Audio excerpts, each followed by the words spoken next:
Well,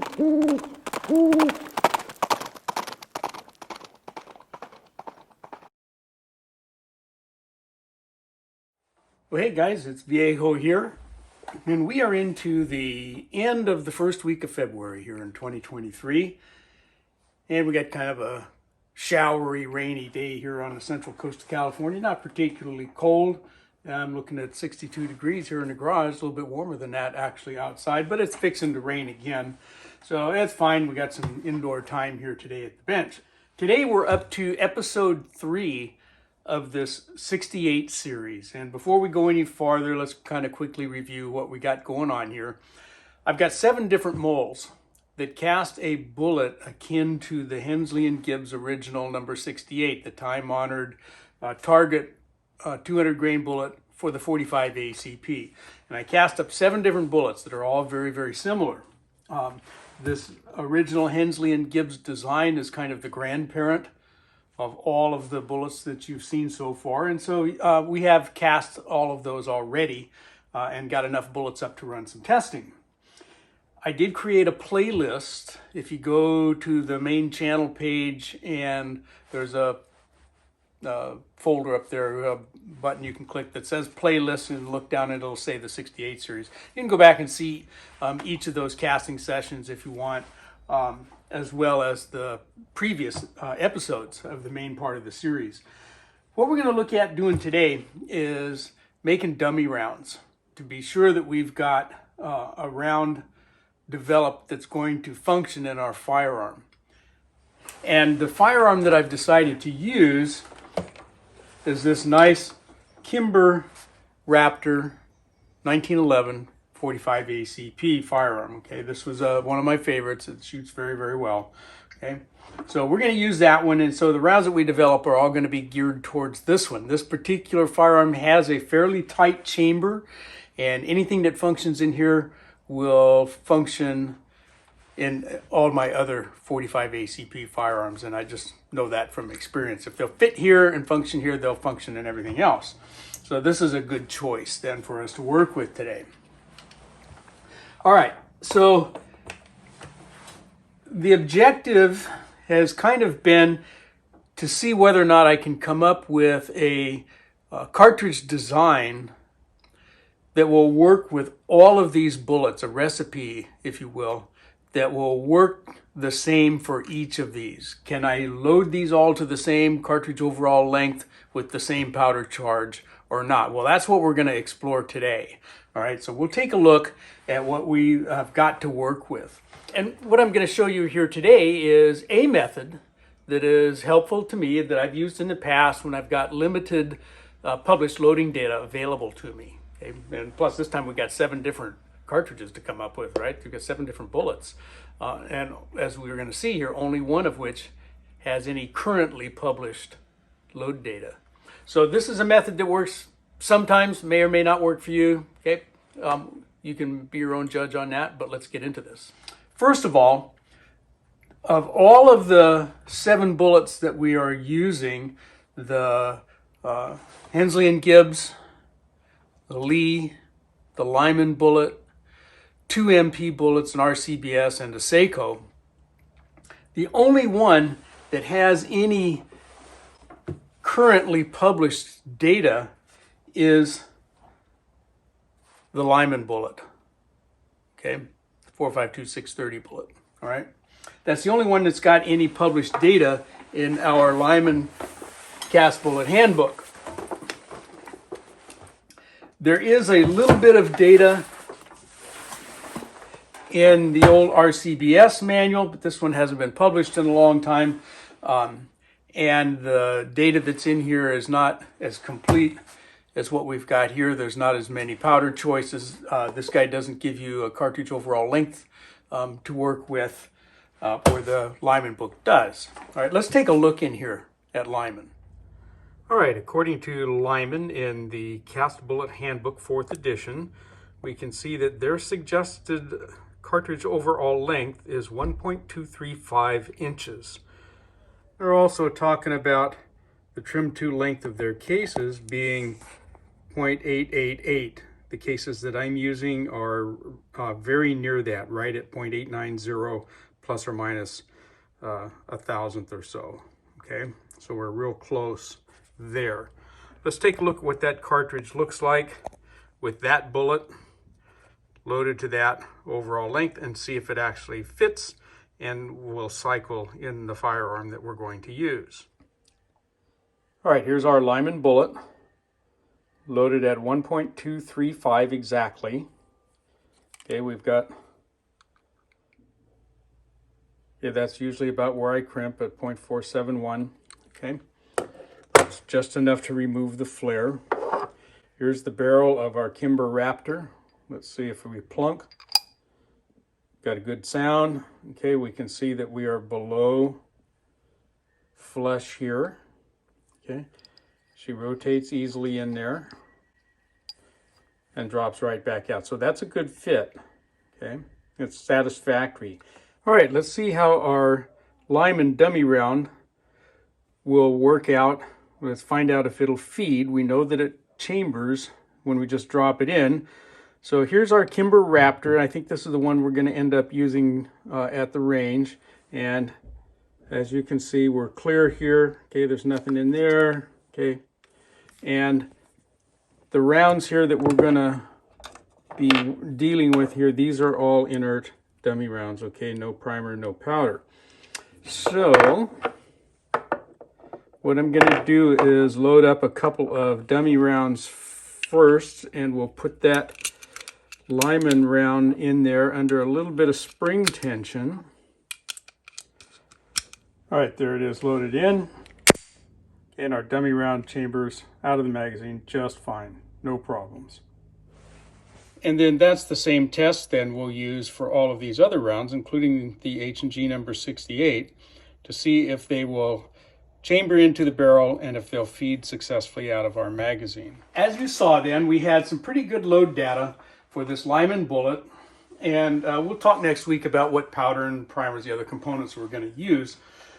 But I'm going to base all of the rest of these on that Lyman info, and here's what we're going to do.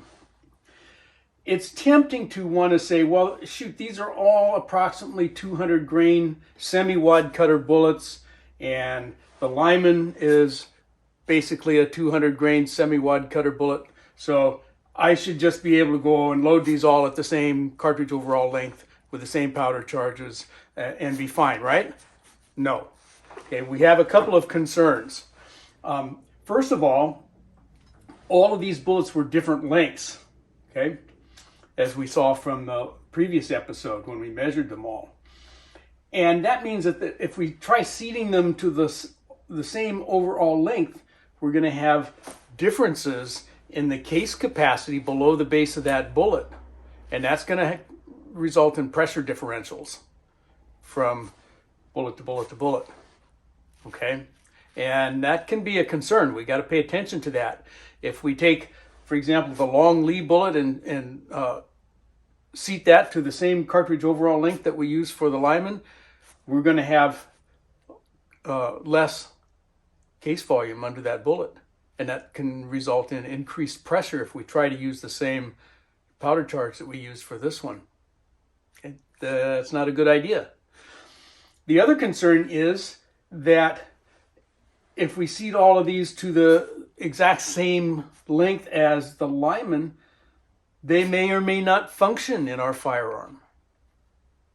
All right, conventional practices say that we should seat a semi-wad cutter bullet like this for 45 ACP down to the point where just the very top of the shoulder here is visible above the case mouth.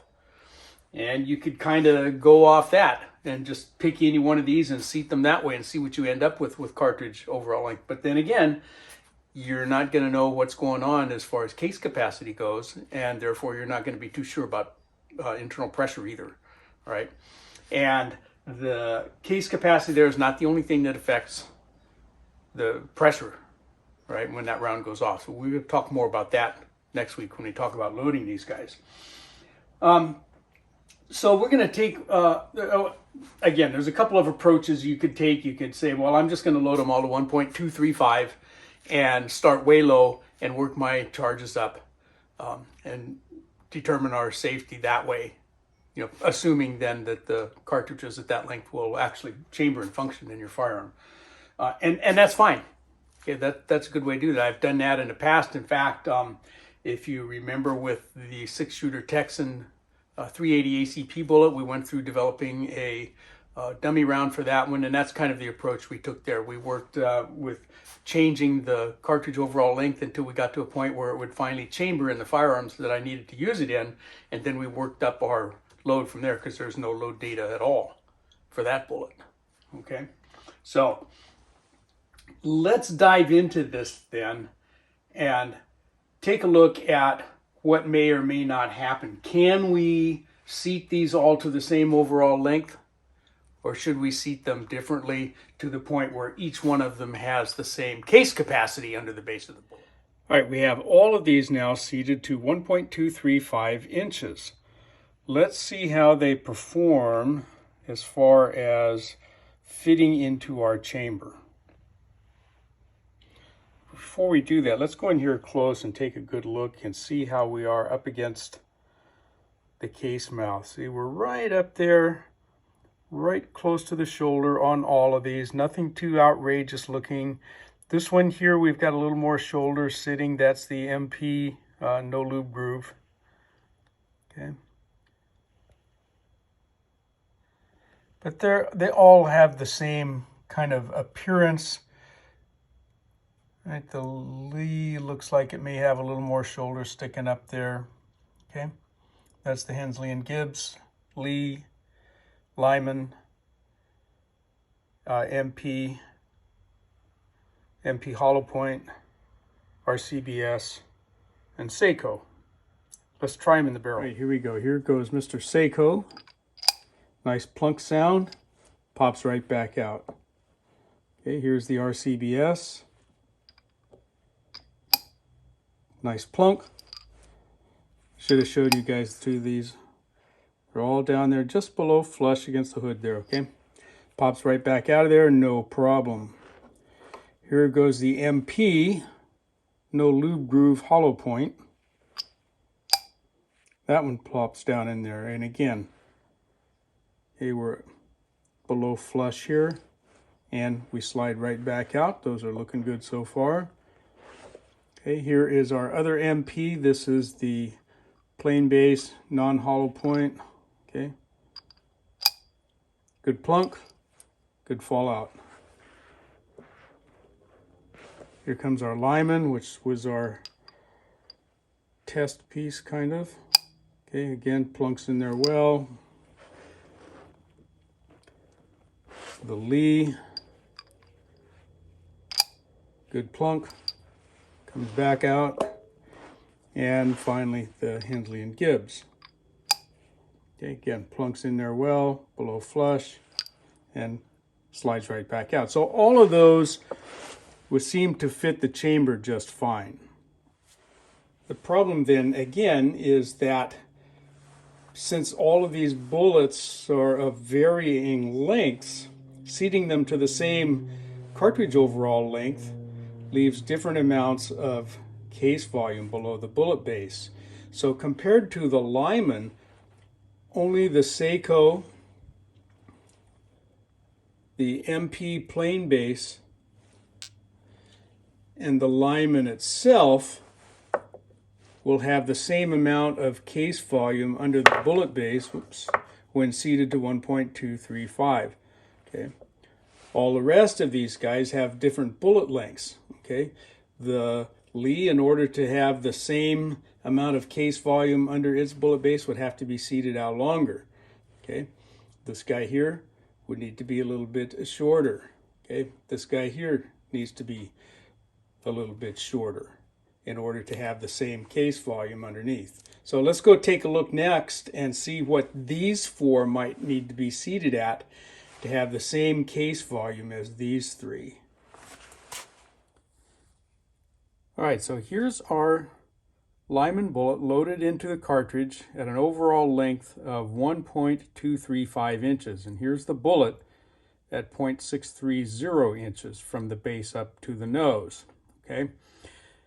And if we subtract the length of that bullet from the overall length of the cartridge, this distance down here from the base of the bullet gives us a height below that base of 0.605 inches. Okay, and that number, that 0.605 right there, becomes a representation then of the volume of that case under the base of the bullet.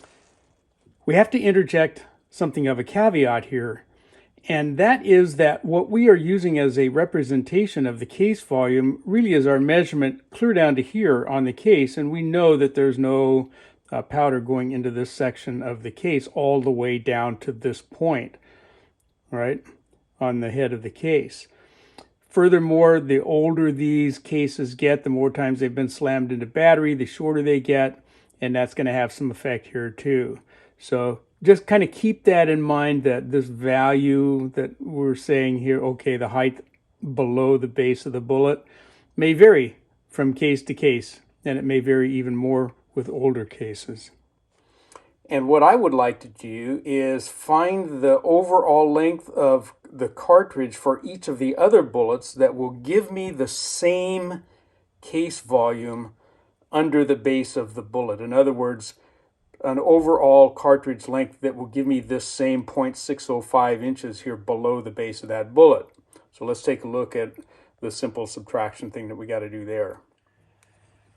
Okay, if we simply rearrange this relationship here and solve for cartridge overall length, when we know bullet length and we know our height that we want below the base, which is 0.605, we arrive at this representation for each of the other bullets. The cartridge overall length would be equal to that 0.605, that's the height below the bullet that we want to give us the same case volume, plus the bullet length. And we know all of those bullet lengths, okay, for each of those. So let's see if we can just quickly work out a cartridge overall length for all the rest of these and see what we get. All right, so let's just kind of go down the line here, and doing that simple little calculation, we can see that there are 3 of these that all will support that 1.235 cartridge overall length that we found for the Lyman. Turns out that the Lyman, the Seiko, and the MP all have the same length of bullet at 0.630, even though the shank lengths are slightly different, okay, from the Lyman. We end up being able to seat those all at that same 1.235 and have the same amount of volume under the bullet base there as that Lyman. Now that would make me feel pretty safe in loading those to the same specs that the Lyman Cast Bullet Handbook shows for their Lyman 4.52630 bullet. Well, how about these others? Okay, the H&G shows that we would need to load that one a little bit shorter overall length by 10 thousandths. Okay, and we have a bullet length that's about 10 thousandths shorter than the Lyman. Okay, that long nose Lee is going to require a little bit longer overall length. Okay, and it has a bullet length of 14 thousandths longer, and here we show about a 13 thousandths longer overall length for the seated bullet cartridge length, the COAL.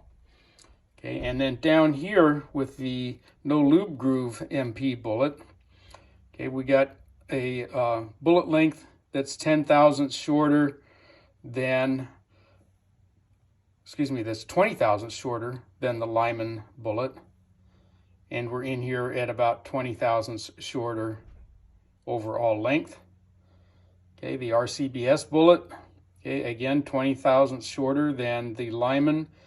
Okay, and we're needing an overall length here of about 20 thousandths shorter in order to give us the same amount of volume in the case under that bullet.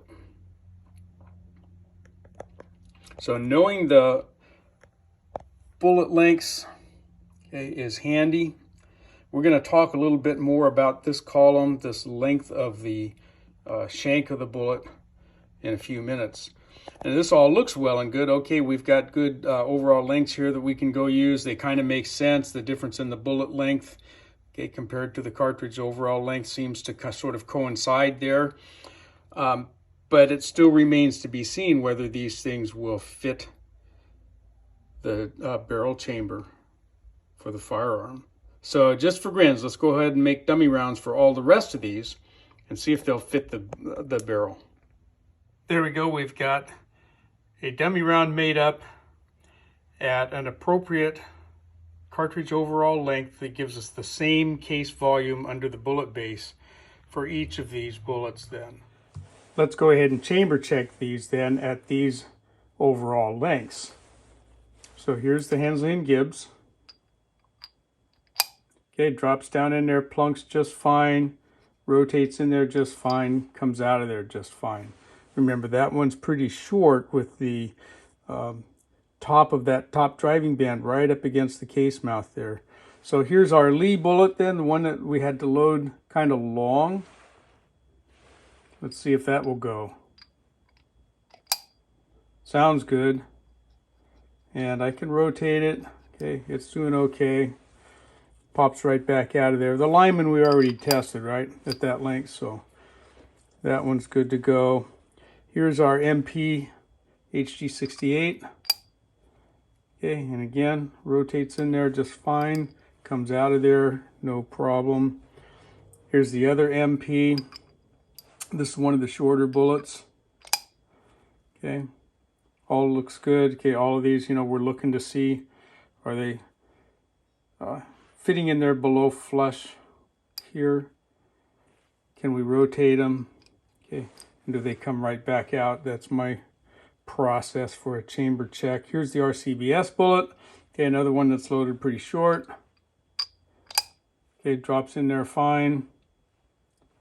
Looks good. Rotates in there really easily. Flops right back out. And then finally the Seiko. Again, good plunk. Okay, good fit. Okay, so all of those seem to work fine at these overall lengths for the cartridge. Now let's go see if they will chamber out of the magazine. So there's our Hensley & Gibbs. No problem. There's our Lee bullet. No problem. Here's the MP 68 plain base. No problem. Here's the MP hollow point.